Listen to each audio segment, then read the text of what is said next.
आने का अपने दीवाने का कर दे पूरा हाल रे की अखियों से गोली मारे।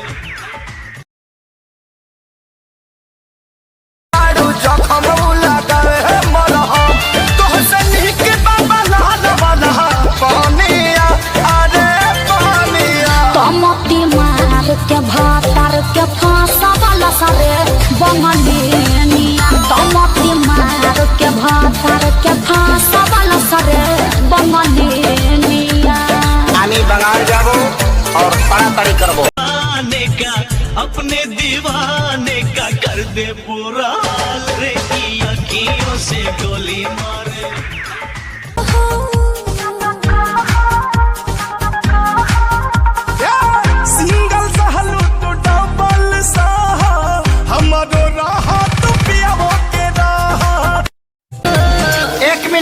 सोचने दो क्या क्या हुआ था जब पटना वाली ने मुझे छोड़ा हटा जा कुछ तोहर ब्यूटी मन में काटे चूटी सटल सटल कपड़ा में कैले बाडू पैक बॉबी तोहर बॉय करे दिल पर अटैक।